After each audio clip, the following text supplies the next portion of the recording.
Padre, te damos gracias por lo que nos has permitido hacer. En este momento nos disponemos a estudiar tu palabra y te suplicamos que tú seas con nosotros en la meditación de ella. Háblanos, instrúyenos, enséñanos y que podamos, Padre Santo, ser edificados a través de tu palabra en esta mañana. Te lo pedimos en el nombre de nuestro Señor Jesucristo. Amén. Abran sus Biblias en el capítulo 2 del libro del profeta Malaquías y vamos a dar lectura a todo el capítulo.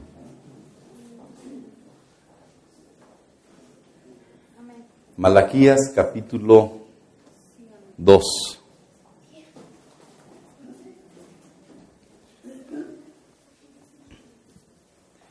Ahora pues, oh sacerdotes, para vosotros es este mandamiento: si no oyereis y si no decidís de corazón dar gloria a mi nombre, ha dicho Jehová de los ejércitos, enviaré maldición sobre vosotros y maldeciré vuestras bendiciones, y aún las he maldecido, porque no os habéis decidido de corazón. He aquí, yo os dañaré la sementera, y os echaré al rostro el estiércol de vuestros animales sacrificados, y seréis arrojados juntamente con él. Y sabréis que yo os envié este mandamiento para que fuese con Leví, ha dicho Jehová de los ejércitos. Mi pacto con él fue de vida y de paz, los cuales cosas yo le di para que me temiera, y tuvo temor de mí, y delante de mi nombre estuvo humillado. La ley de verdad estuvo en su boca, no fue hallada en sus labios. En paz y en justicia anduvo conmigo, y a muchos hizo apartar de la iniquidad. Porque los labios del sacerdote han de guardar la sabiduría, y de su boca el pueblo buscará la ley, porque mensajero es de Jehová de los ejércitos. Mas vosotros os habéis apartado del camino, habéis hecho tropezar a muchos en la ley, habéis corrompido el pacto de Leví, dice Jehová de los ejércitos. Por tanto, yo también os he hecho viles y bajos ante todo el pueblo, así como vosotros no habéis guardado mis caminos, y en la ley hacéis acepción de personas. ¿No tenemos todos un mismo Padre? ¿No nos ha creado un mismo Dios? ¿Qué pues nos portamos deslealmente el uno contra el otro, profanando el pacto de nuestros padres? Prevaricó Judá, y en Israel y en Jerusalén se ha cometido abominación, porque Judá ha profanado el santuario de Jehová que él amó, y se casó con hija de Dios extraño. Jehová cortará de las tiendas de Jacob al hombre que hiciere esto, al que vela y al que responde, y al que ofrece ofrenda a Jehová de los ejércitos.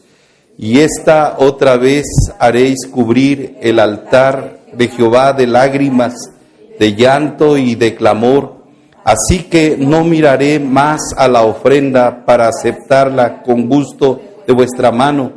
Mas diréis, ¿por qué? Porque Jehová ha atestiguado entre ti y la mujer de tu juventud, contra la cual has sido desleal, siendo ella tu compañera y la mujer de tu pacto. ¿No hizo él uno, habiendo en él abundancia de espíritu? ¿Y por qué uno? Porque buscaba una descendencia para Dios. Guardaos pues en vuestro espíritu, y no seáis desleales con la mujer de vuestra juventud, porque Jehová, Dios de Israel, ha dicho que él aborrece el repudio, y al que cubre de iniquidad sus vestidos, dijo Jehová de los ejércitos. Guardaos pues en vuestro espíritu, y no seáis desleales. Habéis hecho cansar a Jehová con vuestras palabras, y decís, ¿en qué le hemos cansado? en que decís, cualquiera que hace mal agrada a Jehová, y en los tales se complace, o si no, ¿dónde está el Dios de justicia? Pueden sentarse, hermanos.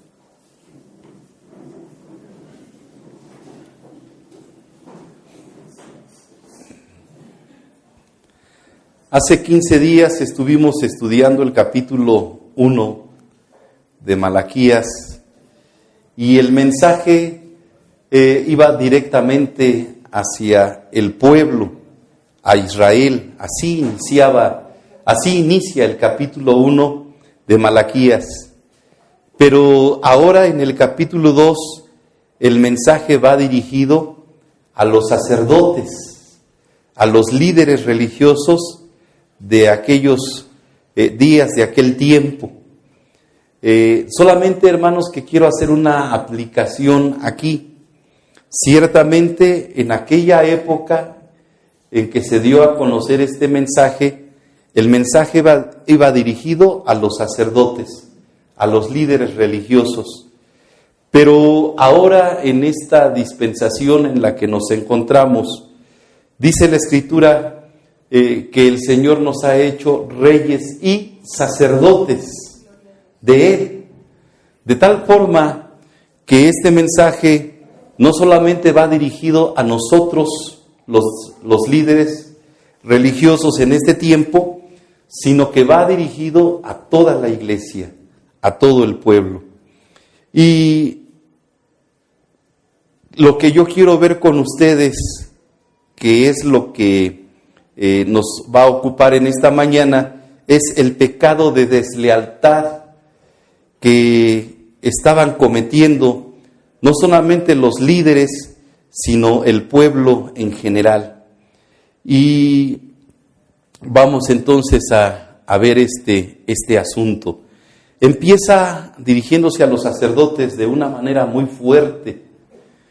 El Señor les dice, hermanos, para vosotros es este mandamiento: si no oyereis y si no decidís de corazón dar gloria a mi nombre, ha dicho Jehová de los ejércitos, enviaré maldición sobre vosotros y maldeciré vuestras bendiciones, y aún las he maldecido porque no habéis decidido de corazón. Bueno, lo que está diciendo aquí la Escritura es que, como veíamos el domingo antepasado, el pueblo estaba ofreciendo sacrificios defectuosos a Dios, estaba ofreciendo un culto incorrecto a Dios, y en aquella ocasión yo les decía a ustedes que la responsabilidad no solamente era del pueblo, sino de los sacerdotes que estaban permitiendo que eso sucediera en el culto a nuestro Dios. El Señor se quejaba en el capítulo 1 de que menospreciaban su nombre y le tenían en poco, justamente por los sacrificios defectuosos que se estaban ofreciendo.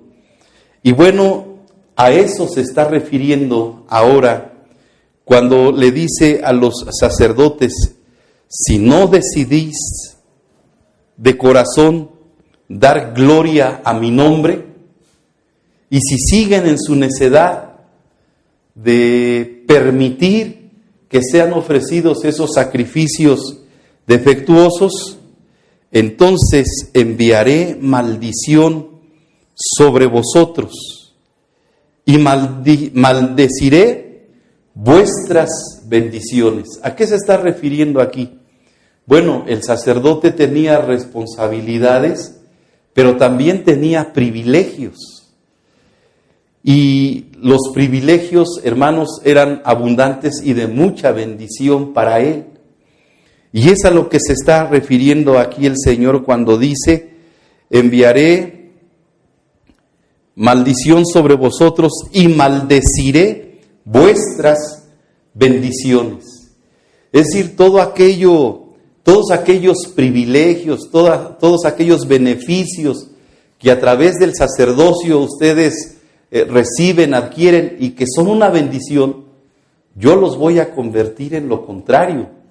Se van a convertir en maldición si ustedes no cambian su actitud y deciden sinceramente dar gloria a mi nombre.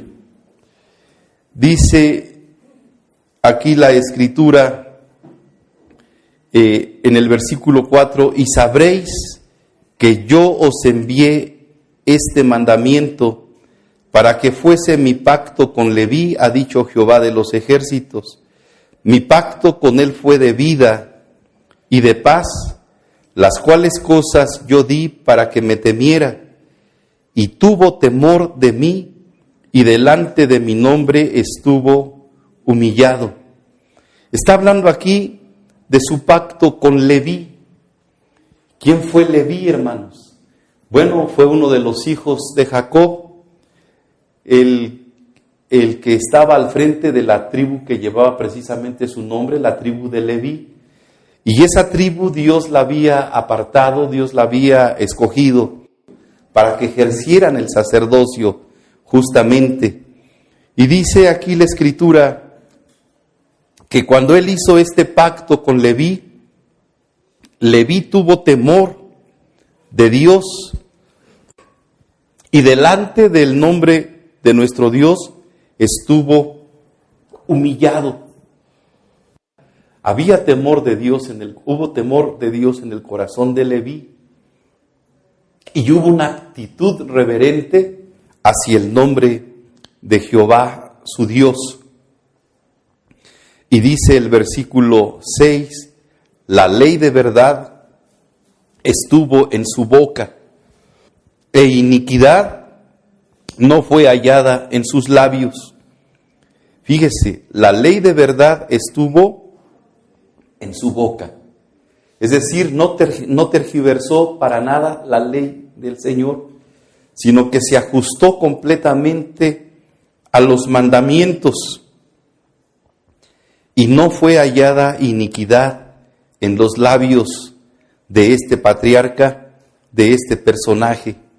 Dice, en paz y en justicia anduvo conmigo, y a muchos hizo apartar de la iniquidad. Es decir, que ejerció un ministerio fructífero, un ministerio eficiente, un ministerio justo, un ministerio mediante el cual hizo apartar a muchos, dice aquí, de la iniquidad. Pero ¿qué estaba sucediendo con los sacerdotes de ese momento? Bueno, sigue diciendo el versículo 7, porque los labios del sacerdote han de guardar la sabiduría, y de su boca el pueblo buscará la ley, porque mensajero es de Jehová de los ejércitos. Ahí está el objetivo y el propósito del sacerdocio. Ahí está el objetivo y el propósito de los líderes, a los que Dios nos ha puesto al frente de su pueblo. Dice, los labios del sacerdote han de guardar la sabiduría, y de su boca el pueblo buscará la ley, porque mensajero es de Jehová de los ejércitos. Tenemos entonces los que estamos al frente de la iglesia una responsabilidad muy grande, porque debemos aconsejar con sabiduría. Dice, los labios del sacerdote han de guardar la sabiduría. ¿Para qué? Para aconsejar, para guiar, para dirigir al pueblo hacia las cosas que son correctas y que son buenas a los ojos de Dios. Dice, y de su boca el pueblo buscará la ley, la palabra de Dios, los mandamientos del Señor, porque mensajero es de Jehová de los ejércitos. Pero ¿qué era lo que estaban haciendo los sacerdotes de aquel tiempo? Todo lo contrario. Mire qué dice el versículo 8. El versículo 8 dice, mas vosotros os habéis apartado del camino. Ellos mismos se habían desviado. Y sigue diciendo el 8, habéis hecho tropezar a muchos en la ley. Habéis corrompido el pacto de Leví, dice Jehová de los ejércitos. Mientras Leví a muchos hizo apartar de la iniquidad en su ministerio, los sacerdotes de esa época en que el profeta envía el mensaje, todo lo contrario, en lugar de apartarlos del mal camino, ellos mismos los estaban haciendo tropezar en la ley. Y ellos mismos se habían desviado del camino correcto. Y entonces el Señor les tiene que reprochar y decir, han corrompido el pacto de Leví. Han corrompido el pacto que hice con Leví y están haciendo las cosas ustedes muy, pero muy mal. Y es necesario entonces que se corrijan y que decidan de todo corazón no agradarse a sí mismos, sino dar gloria a Dios. No buscar la gloria personal, sino buscar en todo lo que hacen la gloria de Dios. Y vamos entonces a entrar al tema, el pecado de deslealtad. Y dice el versículo 9, por tanto, yo también os he hecho viles y bajos ante todo el pueblo, así como vosotros no habéis guardado mis caminos, y en la ley hacéis acepción de personas. Como siempre, hermanos, en toda congregación habrá un remanente fiel. Habrá un remanente que con sinceridad busque a Dios. Y entonces en aquel momento había un remanente fiel que estaba buscando, que buscaba a Dios con todo su corazón y que se preocupaban por agradar y servir al Señor. Y ese remanente fiel miraba con malos ojos a estos sacerdotes porque sabían que estaban haciendo las cosas mal delante de Dios. Y otra de las cosas, mejor dicho, que estaban haciendo mal, es que en la ley, dice aquí, hacían acepción de personas. Es decir, si venían los ricos con sus animales como los describimos la vez pasada, defectuosos, que traían a las vacas cojas, a los borregos ciegos, traían a las aves a lo mejor enfermas, y esto lo traían los ricos, los sacerdotes lo recibían, lo aceptaban y ofrecían la ofrenda. Pero si algún pobre venía con un sacrificio defectuoso, a ese lo rechazaban. ¿Por qué a los ricos aceptaban y por qué a los pobres rechazaban? Bueno, porque de los ricos ellos recibían beneficios y había que quedar bien con la gente de economía solvente en la congregación, había que quedar bien con ellos. Y los pobres, pues esos, ¿qué podían darle a los sacerdotes? ¿Qué beneficio podían obtener de los pobres? Solamente cargas y más cargas. Así es de que los pobres esos no eran tomados en cuenta y cuando llegaban con un animal defectuoso, a ese sí lo rechazaban y se ponían exigentes con ellos.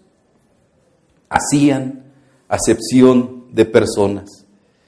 Y entonces el Señor tiene que decirles, en el versículo 10 dice, ¿no tenemos todos un mismo Padre? ¿No nos ha creado un mismo Dios? ¿Por qué, pues, nos portamos deslealmente el uno contra el otro, profanando el pacto de nuestros padres? ¿por qué haces acepción de personas? Y el apóstol Pablo escribe en una de sus cartas y dice, si entra un rico en la congregación, te levantas y le das el lugar para que se siente en un buen lugar. Pero si entra a la congregación un pobre, alguien que no tiene nada que ofrecer, a ese le dices, tú siéntate allá. No en un lugar de privilegio, sino por allá en un rincón donde no te veas. Y dice el Señor, ¿por qué hacen esto? ¿Qué acaso no tenemos todos un mismo Padre? ¿Y qué dicen ustedes, hermanos? ¿No tenemos un mismo Padre? ¿Cómo nos llamamos entre nosotros aquí? Hermanos. Tanto le llamamos hermano al que tiene solvencia económica, como le llamamos hermano al que no tiene solvencia económica. ¿Por qué? Porque somos hijos de un mismo Padre. Somos hermanos. Somos una familia. Y le dice Dios, no nos ha creado un mismo Dios.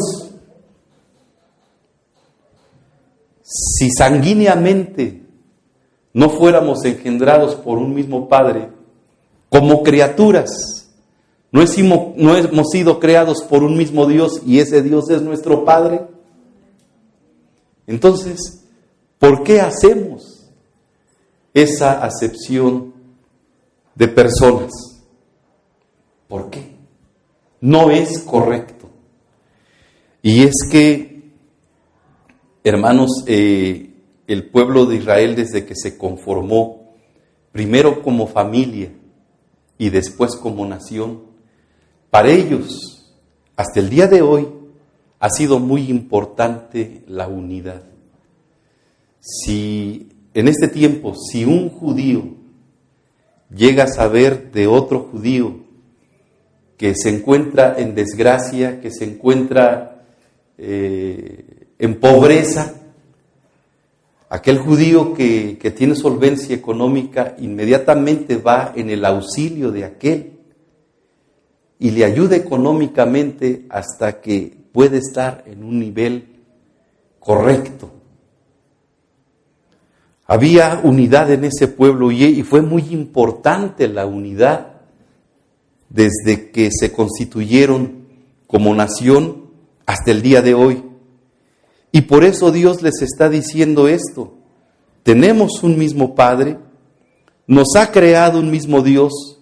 Entonces, ¿por qué nos portamos deslealmente el uno contra el otro, profanando el pacto de nuestros padres? ¿Qué pacto? Ese pacto de unidad, ese pacto de ayudarse mutuamente, ese pacto de ver el uno por el otro. ¿Por qué han violado ese pacto? Y hermanos, la congregación es un grupo plural. Habemos gente con diferente coeficiente intelectual, con diferente preparación académica, con diferentes actividades. Algunos tienen oficio, algunos tienen profesiones. Y tenemos diferentes maneras de pensar. Somos un grupo plural. Y esa pluralidad muchas veces propicia que haya diferencias entre nosotros, porque no todos pensamos igual, porque no todos vemos las cosas de la misma manera, y entonces eso genera de repente entre nosotros diferencias. Pero en medio de esa pluralidad debe haber algo importante entre nosotros que se llama unidad. Y por eso el Señor a través de la Escritura nos hace varias recomendaciones. El apóstol Pablo en la carta a los Romanos hace un sinnúmero de recomendaciones para que permanezca la unidad dentro de la iglesia. Y una de tantas recomendaciones es: ninguno tenga más alto concepto de sí mismo que el que debe tener. Ninguno tenga más alto concepto de sí mismo que el que debe tener.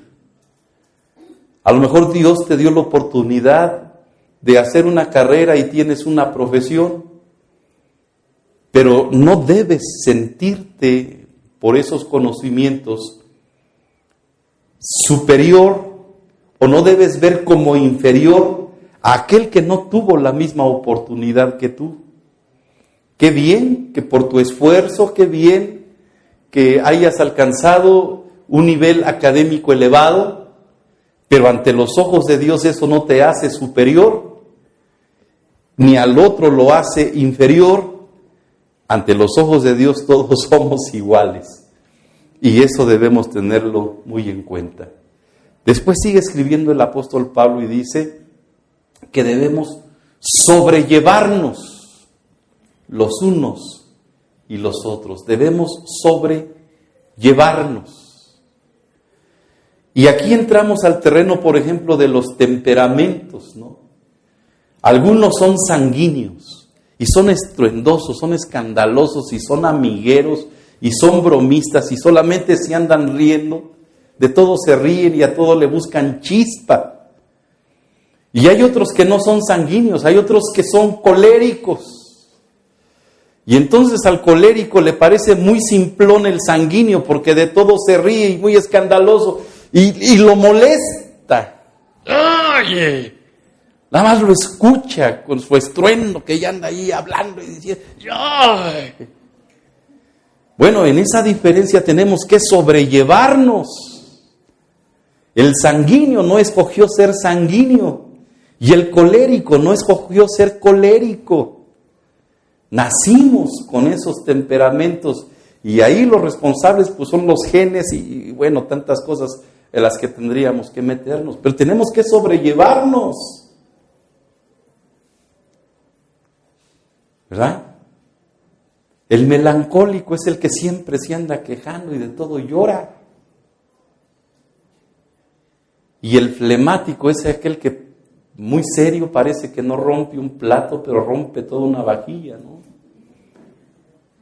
Y entonces el flemático se incomoda con el melancólico. Ay, este de todo llora.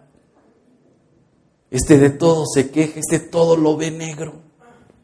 Pero es ahí donde tenemos que aprender a sobrellevarnos para guardar la unidad. No todos van a ser como yo soy, y qué bueno que no todos sean como yo soy, sino que es necesaria esa pluralidad, es necesaria esa diferencia. Los dedos de nuestras manos todos son diferentes.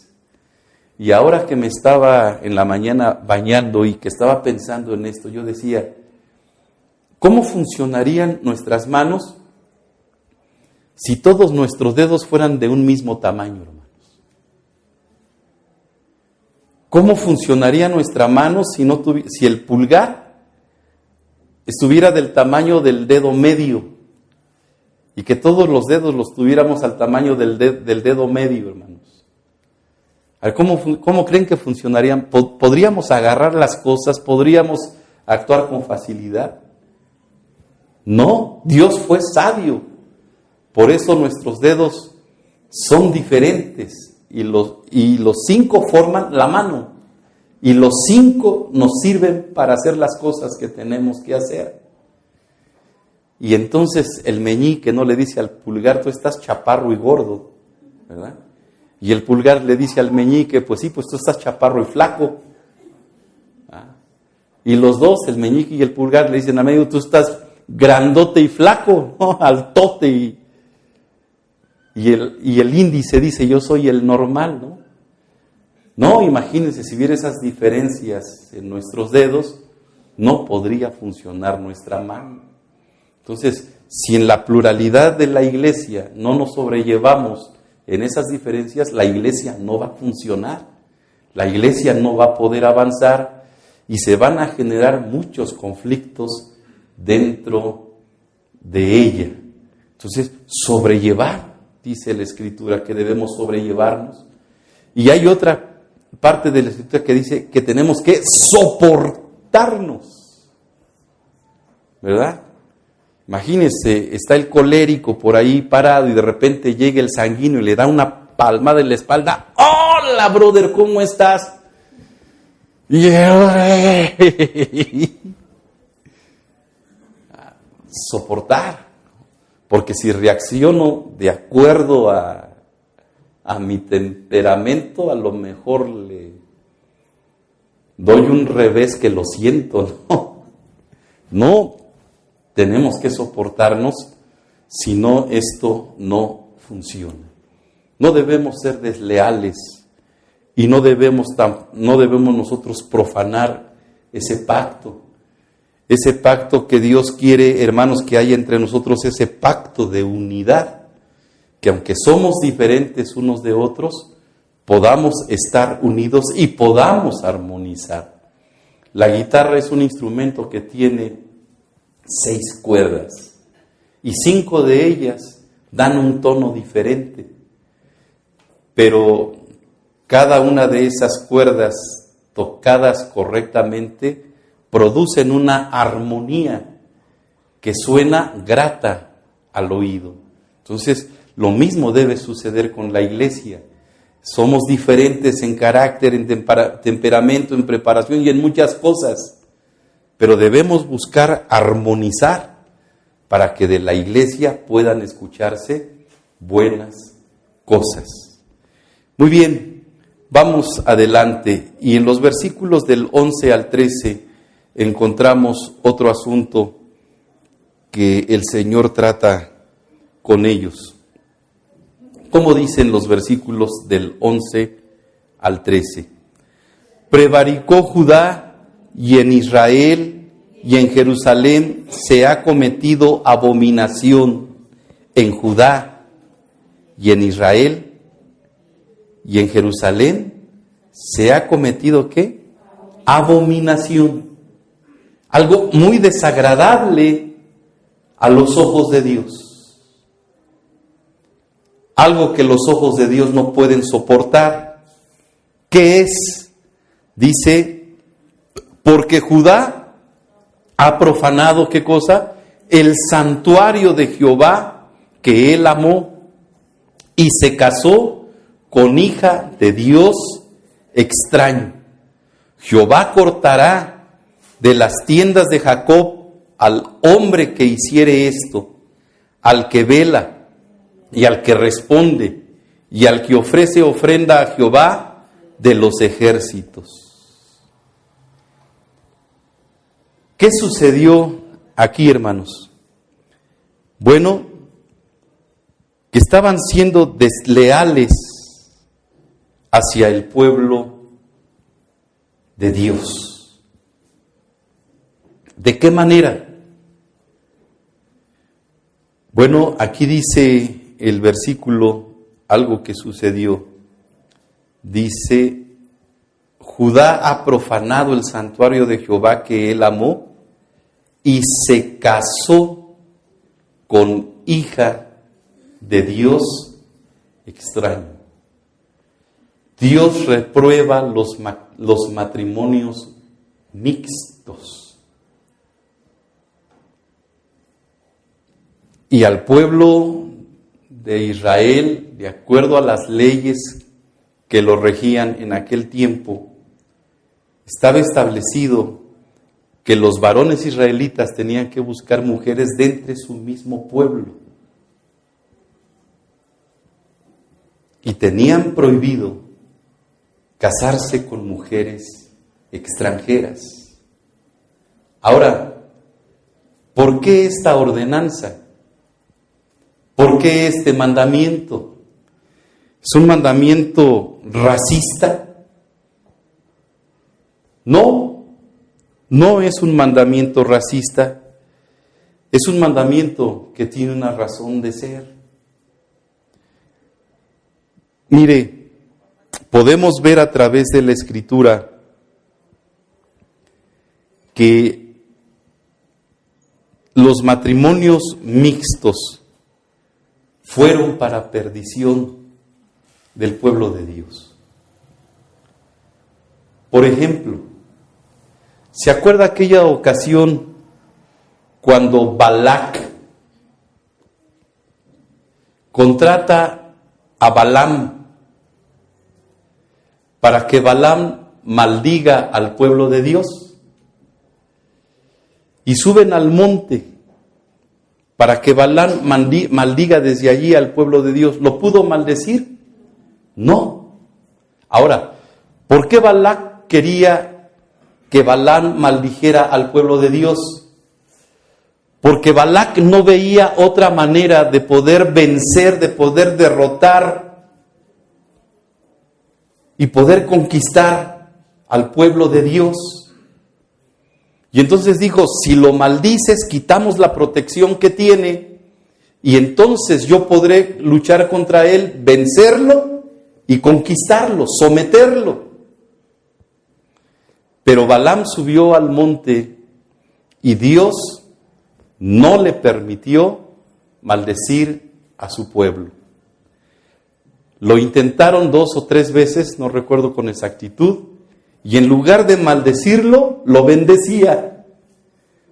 Y le dice Balac a Balaam, oye, yo no te contraté para bendecirlo, yo te contraté para que lo maldijeras, para que la maldición cayera sobre él y yo lo pudiera someter, yo lo pudiera vencer y lo pudiera someter.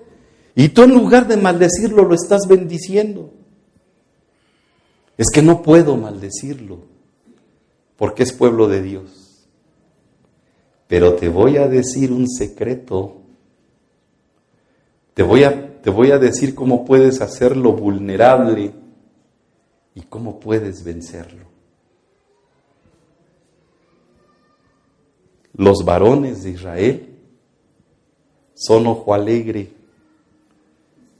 Y lo que militarmente con las armas no puedes hacer, con tus mujeres lo puedes hacer. Mándaselas. Y vas a ver cómo para ellas, para tus mujeres, va a ser fácil seducirlos. Porque son ojo alegre. Y una vez que los hayan seducido, arrástralos hacia tu idolatría. Arrástralos hacia tus dioses. Los vas a debilitar de esa manera y los vas a poder vencer. ¿Y qué cree, hermano? Que así lo hizo Balac. Así lo hizo. Y el pueblo se debilitó porque empezaron a irse tras mujeres paganas, porque se fueron tras mujeres que no pertenecían al pueblo de Dios.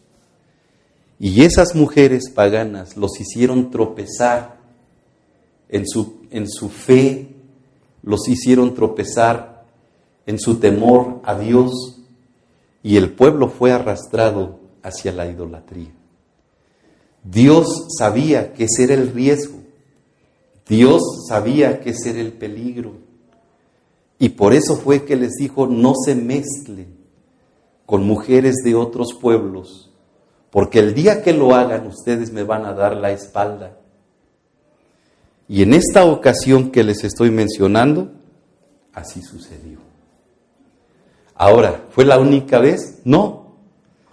Si nos vamos al libro de los jueces, vamos a encontrar a un juez muy importante y muy destacado, que se llamó Sansón, y que cuando él empezó a fijarse en las muchachas y decidió casarse, escogió como compañera a una mujer del pueblo, enemigo del pueblo de Dios, a una mujer filistea.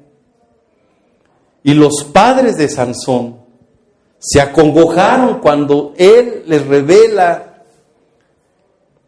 el nombre de la persona con la que se quería casar. Tenía que decirles quién era porque quería que sus padres se la pidieran. Y ellos le dijeron sus padres, los dos, el papá y la mamá, le dijeron, bueno, ¿qué acaso no hay muchachas en el pueblo de Israel que has tenido que ir a un pueblo enemigo para buscar compañera?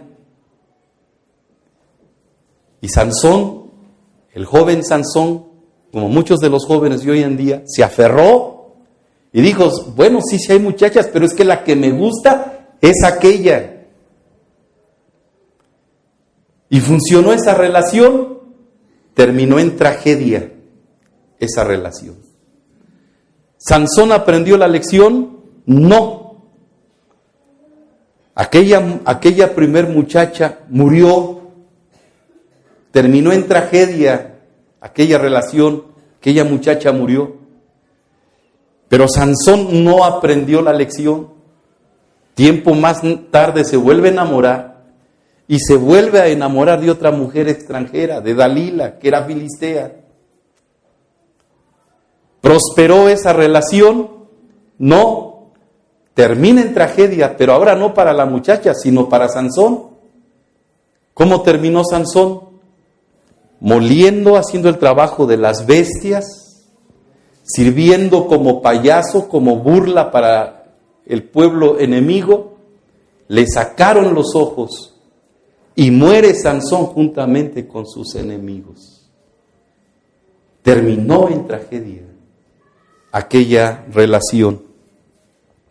¿Fue la única vez que sucedió? No. El hombre que ha sido el hombre más sabio de la tierra, Salomón, también sucumbió ante el encanto de las mujeres extranjeras. Y las mujeres extranjeras con las que él se relacionó desviaron su corazón del camino de Dios y terminó él mismo construyendo los altares a los dioses paganos, dándole la espalda al Dios del cielo. Terminó en tragedia. Los días de Salomón terminaron mal, porque no obedeció. ¿Fue el único rey? No. Tenemos otro, y que fue más terrible esa relación. Acab se casa con la hija, fíjese con quién se casó, con la hija del sacerdote de los sidonios, con Jezabel.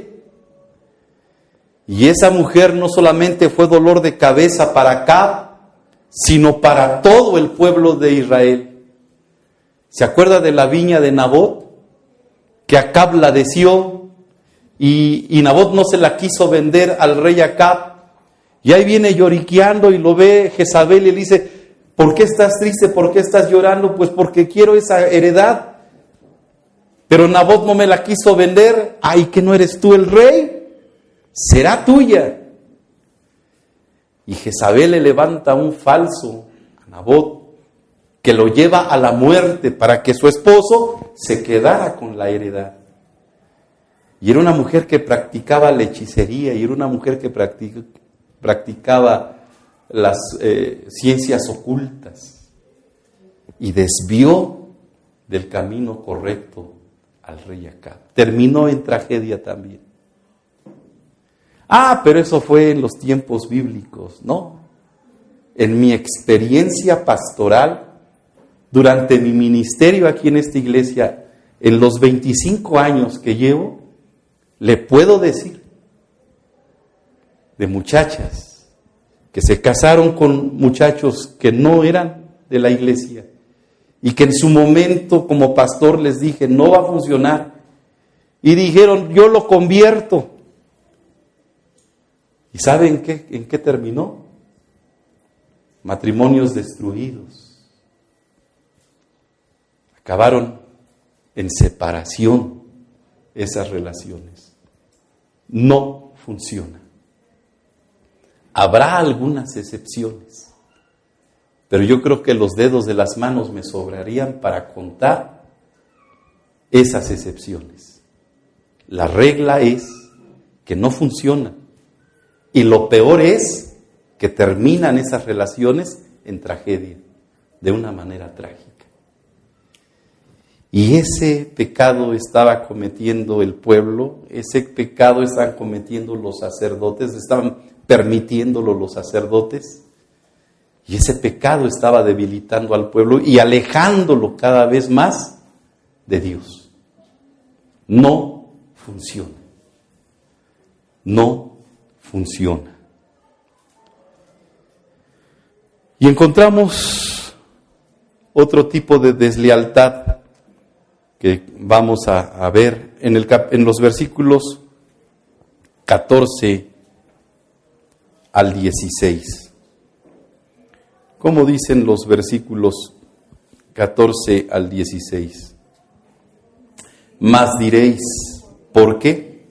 Porque Jehová ha atestiguado entre ti y la mujer de tu juventud, contra la cual has sido desleal, siendo ella tu compañera y la mujer de tu pacto. ¿No hizo él uno, habiendo en él abundancia de espíritu? ¿Y por qué uno? Porque buscaba una descendencia para Dios. Guardaos pues en vuestro espíritu, y no seáis desleales para con la mujer de vuestra juventud. Fíjese que a nuestras esposas les llama aquí de dos maneras. Una, la mujer de vuestra juventud, y otra, la mujer de vuestro pacto. La mujer de tu juventud y la mujer de tu pacto. Y dice, has sido desleal.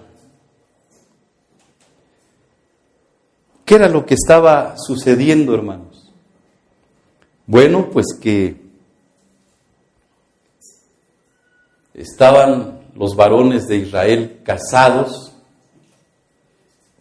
y de repente venían mujeres de otros pueblos a los ojos de ellos más bonitas que sus esposas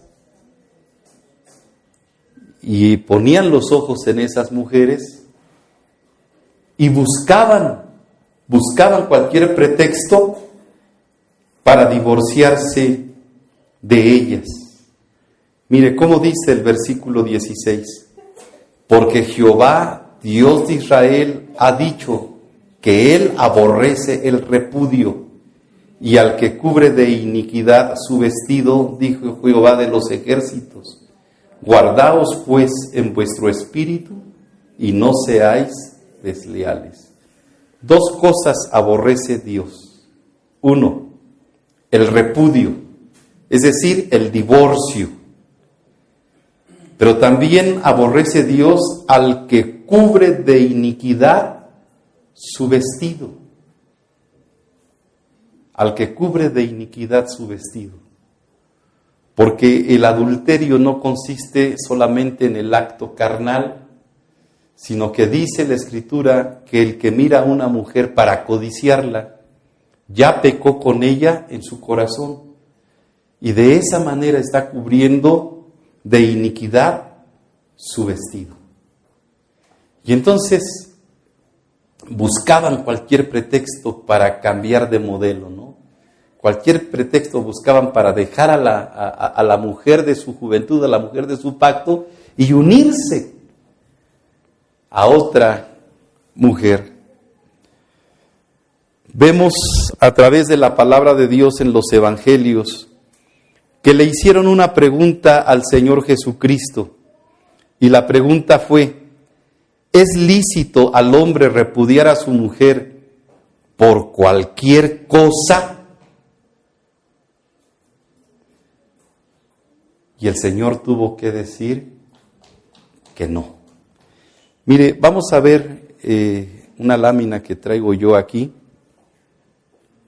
y quiero considerar algunas cosas con usted.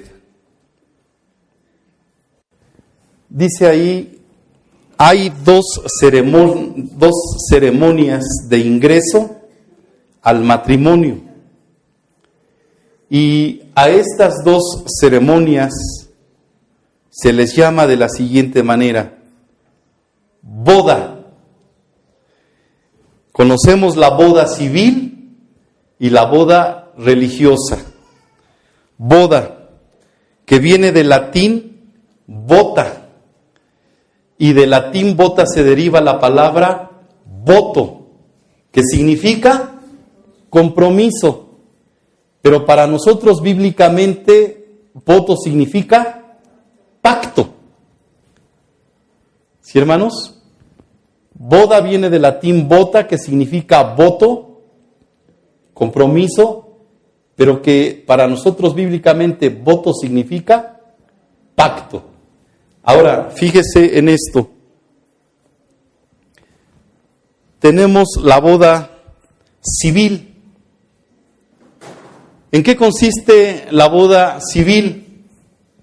Bueno, la boda civil es un compromiso ante la autoridad civil y 4 personas como testigos, ¿verdad?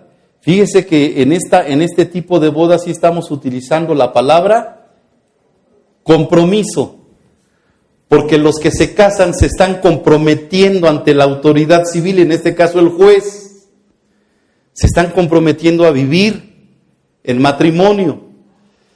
Y hay 4 testigos, 2 testigos que lleva el novio y 2 testigos que lleva la novia. La boda civil es un compromiso legal ante la autoridad. Muy bien. Pero ahora tenemos la boda religiosa. Y en la boda religiosa, en la boda por la iglesia, ya no estamos hablando de un compromiso, sino estamos hablando de un pacto que se hace ante quién, hermanos? Ante la iglesia, teniendo como testigos a quiénes, a Dios, los ángeles y la propia iglesia.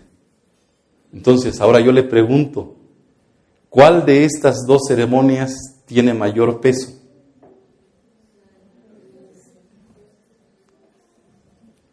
¿Cuál? La religiosa. ¿Por qué?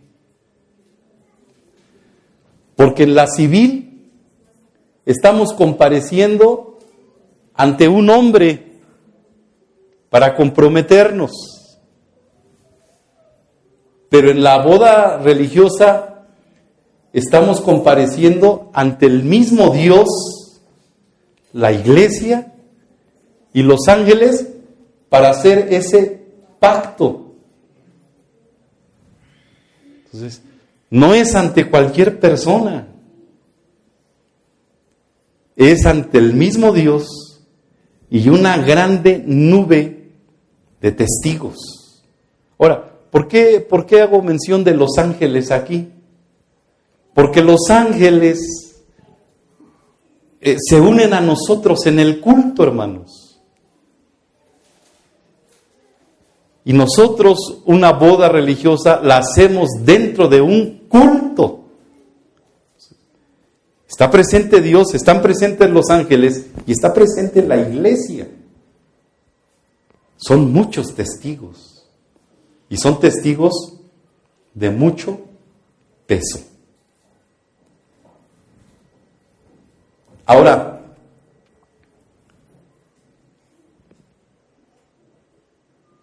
hay 2 recursos para anular un matrimonio. Hay 2 recursos para anular un matrimonio. Primero, un recurso civil que se llama divorcio. Y este divorcio se hace ante la autoridad, presentando las causales, que pueden ser varias y diversas. Y se ha incrementado tanto el número de divorcios hoy en día, que ya no se necesita, ya no es un requisito imprescindible la firma de uno de los 2 cónyuges, porque hay divorcios que son necesarios. Y cuando se maneja un divorcio necesario, si estás de acuerdo o no estás de acuerdo, da lo mismo. Si estás de acuerdo en dar la firma o no estás de acuerdo, de todas maneras el divorcio se va a realizar. Ahora, las causales pueden ser muchas, decimos ahí, y diversas. La ley especifica algunas causales mediante las cuales una pareja puede divorciarse. Y se enlistan ahí. Entonces la autoridad extiende un documento, extiende un papel, con el cual dice que se anula el primer papel que se dio y la pareja entonces legalmente, oiga bien lo que estoy diciendo, legalmente queda separada. Pero hay algo de lo que tenemos que estar conscientes. Cuando hablo de la boda religiosa, me estoy refiriendo a nosotros, a la iglesia evangélica, no a las otras religiones que yo no sé cómo se manejen. Me estoy refiriendo a nosotros. Y entre nosotros, el único recurso que puede anular un matrimonio es la muerte. ¿Cómo se llama? Muerte. Civilmente, ¿cómo se llama? Divorcio. Y religiosamente entre nosotros, ¿cómo se llama? Muerte. Solo la muerte puede anular el matrimonio entre nosotros. Le preguntaron al Señor, ¿es lícito al hombre repudiar a su mujer por cualquier cosa? Por cualquier cosa.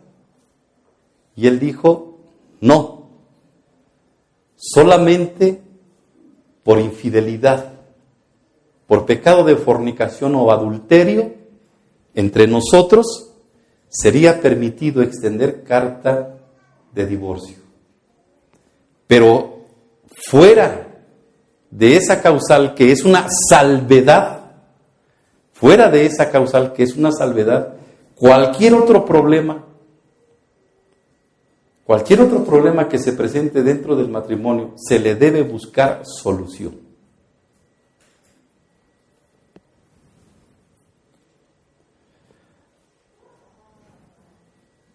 Y será difícil encontrar solución a los problemas matrimoniales. No es difícil. ¿Sabe dónde está la dificultad? En nosotros mismos. Nosotros hacemos que sea difícil. Pero los problemas matrimoniales no son difíciles de solucionar. Y conste que yo tengo ya más de 25 años de matrimonio. Sé de lo que les estoy hablando. Y por lo menos 25 años de ministerio. Y los problemas matrimoniales que muchas veces hacen peligrar, hacen tambalear un matrimonio y lo ponen en peligro de ruptura, son los mismos, ya me los sé de memoria. ¿Sí? Y justamente, a través de los años que llevo yo como persona casada y como dirigente de una congregación, me doy cuenta, no es difícil encontrar una solución. Todo está en que tú seas lo suficientemente humilde para reconocer tus errores y que seas lo suficientemente humilde para poner una solución. El problema se soluciona. No tiene por qué trascender. Los problemas matrimoniales trascienden porque usted y yo lo permitimos. No tienen por qué trascender. Y no son difíciles de solucionar si somos lo suficientemente humildes y asumimos dentro del problema la culpa que tenemos cada uno para que el conflicto se pueda solucionar. Pero ¿qué es lo que dificulta? Que yo me monto, perdón por la expresión, yo me monto en mi macho, ella se monta en su macho, No quiere dar su brazo a torcer ella, tampoco lo doy a torcer yo. Y ahí está el problema. Ahí está la dificultad. En que tu orgullo y mi orgullo no permite que lleguemos a una solución en el conflicto que se está presentando. Y entonces el Señor, conocedor y sabedor de estas cosas, dice: no, señores, solamente por infidelidad. Solamente por infidelidad se podría permitir, pero por cualquier otro problema hay que buscar una solución. Híjoles, pero es que ya no lo quiero. Al contrario, mi amor ya se convirtió en odio y lo aborrezco. Nada más lo veo y me dan ganas de vomitar. Bueno, si la situación hubiese llegado a ese extremo, si de veras la situación llega a un extremo de esa naturaleza, la Biblia dice: sepárense, no divórciense, sepárense. Durante un periodo que ustedes determinen ahí en 1 Corintios 15, no es 15, capítulo 7, donde Pablo instruye acerca del matrimonio, dice: sepárense por un tiempo en el cual las cosas se asienten, en las cuales puedan razonar uno y otro. Y después reconcíliense y vuélvanse a juntar. Vuelvan a estar unidos. Pero si las cosas se fuesen a ese extremo, sepárense, no divórciense, sepárense por un tiempo para reflexionar, para pensar. Y después reconcíliense, júntense y vamos adelante. Ahora, verdaderamente el divorcio soluciona el problema, hermanos, en la pareja. Pues no, porque vas al registro civil, te dan el papel que anula el acta de matrimonio. Esa sí se puede anular, es un papel se anula con otro papel, pero un pacto que hiciste ante Dios, ¿cómo lo anulas? Solamente la muerte lo puede anular. Pero les decía, ¿se soluciona? No se soluciona, porque ya les extienden la carta de divorcio, no el acta de divorcio, ya están separados. ¡Uy, qué alegría! Pero entonces vienen los reclamos. ¿Con quién se van a quedar los hijos? ¿Con melón o con sandía? ¿Y a quién se le va a quedar la casa? No, pues que hay que partirla a la mitad para ti, mitad para mí. Bueno, entonces, yo supe de un matrimonio que literalmente dividieron la casa y levantaron adentro un muro. Así los vio el juez y así levantaron el muro, ya pusieron el muro de Berlín. Y de un lado estaba Alemania del Oeste y del otro lado estaba la otra Alemania, ¿no? Ahí estaban. ¿A quién se le va a quedar el carro? Bueno, pues el motor para ti, la cajuela para mí, ¿no? Y ahí entra el conflicto de la repartición de cosas, de que a quién se le van a quedar los niños, y que la pensión también. Y entonces, bueno, pues nada más lo único que hizo la autoridad fue separarlos físicamente, pero en cuanto a compromisos, los mismos compromisos los siguen manteniendo ahí, en una relación que nunca se va a acabar. ¿Para qué? Perdón por la expresión, ¿para qué le hacemos al cuento? Mejor arreglémonos con la pareja y vamos adelante. Pero en este caso lo que Dios estaba condenando es que llegaban hasta el extremo de separarse, porque al Señor le había gustado otra señora. Y entonces buscaba cualquier pretexto para decir: esta ya no, me divorcio de ella, y al siguiente culto llegaba con nueva esposa. ¿Qué tal? Y el sacerdote bien contento, ¿no? Ahí. A ver, vengan para acá para darles la bendición del Señor. Y ¿cómo ven? Dijo el Señor: no, eso no está bien. Y eso no debe pasar entre nosotros, hermanos. Problemas en el matrimonio yo creo que todos tenemos, ¿no? Ay, ¿a poco usted también, hermano? Uy, si conocían a la hermana Anita, no es cierto. Todos los tenemos. Pero los que hemos sobrevivido, ¿por qué? ¿Por qué seguimos juntos? Pues por lo que les estoy diciendo. Hemos sabido darle solución a nuestros problemas y poder seguir juntos. Entonces, eso es todo. Busque que Dios lo guíe, que Dios la guíe, Dios lo guíe y las cosas se van a poder solucionar.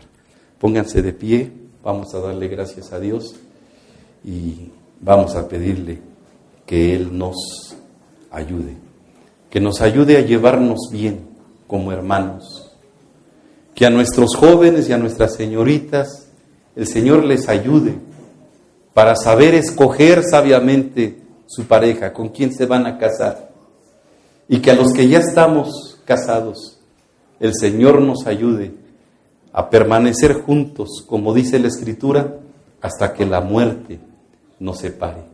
Y que para nosotros el matrimonio no sea sufrirlo, sino sea disfrutarlo.